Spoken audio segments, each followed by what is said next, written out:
Iya, erupsi. Erupsi sekarang Semeru. Udah nemu gak mah? Iya, akhir-akhir.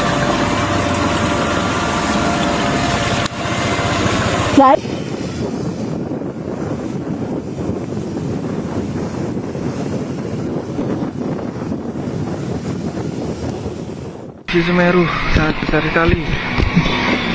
Halo, wong-wong iki raja bener oke kena. Bentar dek soner loh.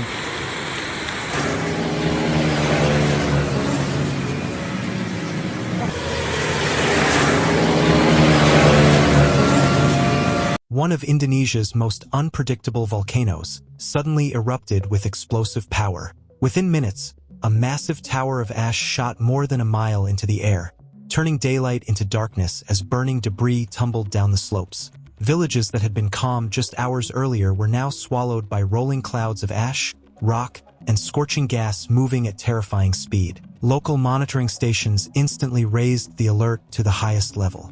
Emergency crews rushed into action across the region, and more than 300 people were evacuated as fast-moving pyroclastic flows pushed 4 to 5 miles into nearby valleys. This wasn't a routine volcanic event. It was a sudden, multi-phase disaster unfolding moment by moment. And tonight, we're breaking down how one of the world's most dangerous volcanoes turned an ordinary afternoon into a fight for survival.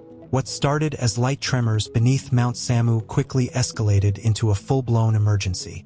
Before sunrise, sensors picked up continuous spikes in ground vibration, some hitting 40 millimeters, showing that enormous pressure was building deep inside the mountain. At exactly 9 a.m., a thick gray column of ash blasted out of the crater, spreading northwest as shifting winds pushed debris toward nearby communities. By late morning, satellite images confirmed the ash had traveled far beyond the summit, cutting visibility across several villages and covering rooftops, farmland, and roads in a dense layer of volcanic dust. But the most dangerous phase came right after. Blistering clouds of superheated gas, ash, and rock, known as pyroclastic flows, began racing down the Basuk Kobokan Valley. These deadly waves moved with shocking speed, traveling 4 to 6 miles in just minutes and wiping out everything in their path. Emergency radios lit up as disaster response units issued immediate evacuation orders for anyone living on the valley floor. Teams worked fast. More than 300 people, including elderly residents and those with limited mobility, were guided to safe shelters as conditions worsened. Officials warned that the flows could shift direction without warning and urged surrounding communities to stay alert, gather necessities, and wait for updated instructions. By midday, Mount Semeru wasn't just restless anymore.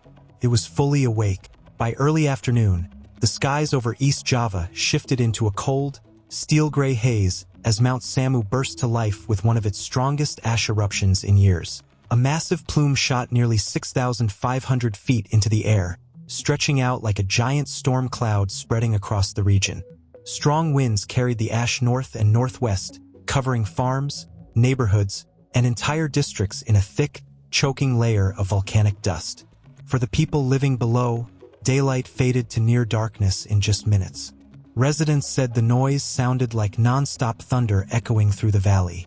As the hours passed, ashfall became heavier, piling onto rooftops with enough weight to put older houses at risk.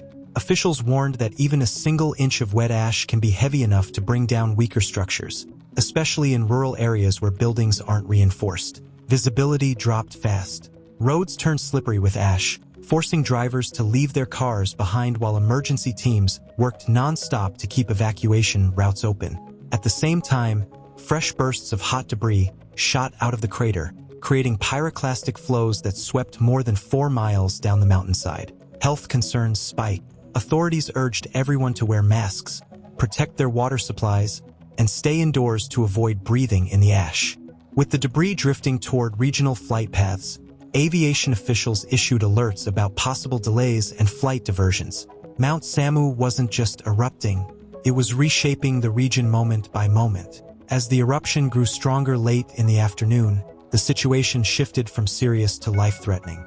Monitoring teams picked up repeated blasts of hot ash and heavy volcanic debris, each one reaching farther than the one before it. Massive pyroclastic flows, those lethal waves of gas, ash, and rock, shot down the slopes of Mount Semeru at unbelievable speeds, some moving more than 4 miles in just a few minutes. For the villages along the valley floor, every warning siren meant the same thing: run.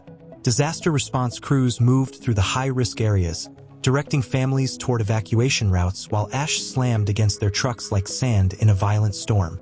More than 300 people, including seniors and young children, were rushed into temporary shelters as the situation rapidly worsened. Whole neighborhoods vanished behind a thick gray haze.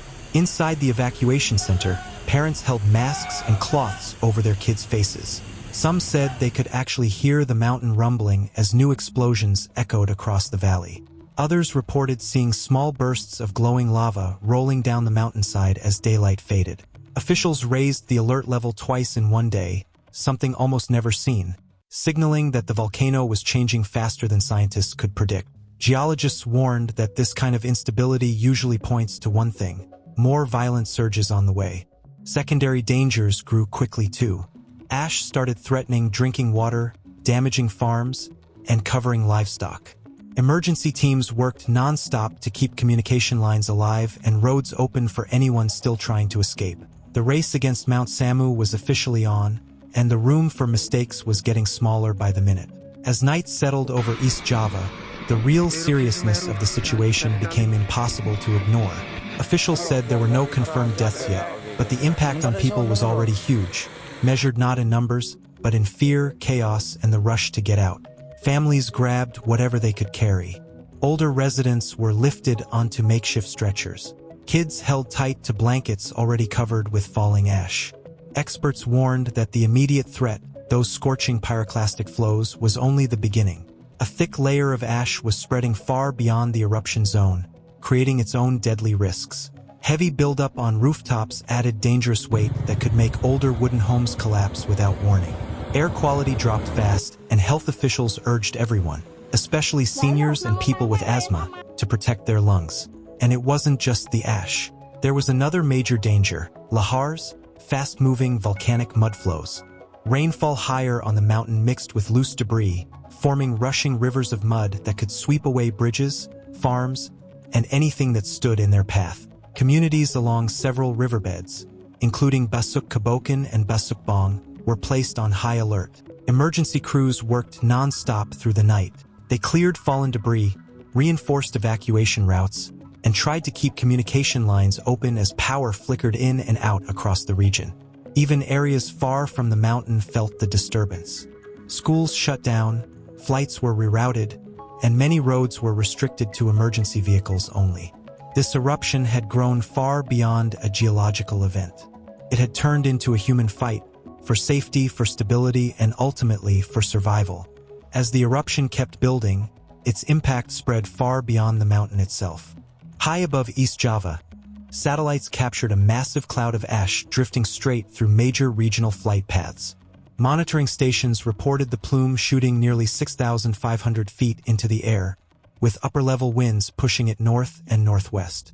Within minutes, the Australian Volcanic Ash Advisory Centre issued a red aviation alert, the highest warning level, after detecting ash towering more than 52,000 feet into the atmosphere. That triggered an urgent response. Airlines diverted incoming flights, activated emergency rerouting plans, and warned pilots about the risk of engine failure if volcanic ash entered the aircraft systems. Even airports hundreds of miles away started facing delays as visibility dropped. Down on the ground, transportation took a hit too. Highways coated in ash turned slick, forcing officials to shut down several major routes. Power fluctuations disrupted communication towers, and entire neighborhoods lost electricity as ash and moisture weighed down local systems. Experts at Indonesia's geological agency confirmed the eruption had shifted into a complex, multi-stage event, combining seismic activity, pyroclastic flows, heavy ash emissions, and potential lahars all at once. Their instruments detected non-stop tremors lasting more than 16 minutes, a clear sign of intense pressure building deep inside the volcano. Residents across East Java were urged to stay indoors, seal windows, and prepare for extended interruptions. In many towns, the sky faded into an eerie gray as fine ash drifted through the air like a thick fog, settling far beyond the main danger zone. This eruption was no longer just a local crisis. Its reach had grown regional, and it was still expanding. Across East Java, the real human story of the eruption unfolded slowly, wave after wave, quiet, chaotic, and full of emotion. More than 300 people crowded into emergency shelters, most arriving with nothing but whatever they could grab on their way out. Parents held their kids close, brushing ash out of their hair, while volunteers handed out masks, water, and blankets. Elderly residents, many unable to walk without help, were moved to safety by rapid response teams going door to door throughout the Basuk-Kobokan Valley. For countless families, the scariest part was simply not knowing what was coming next. Villagers said the eruption began with a thunderous roar, followed by the ground shaking beneath them.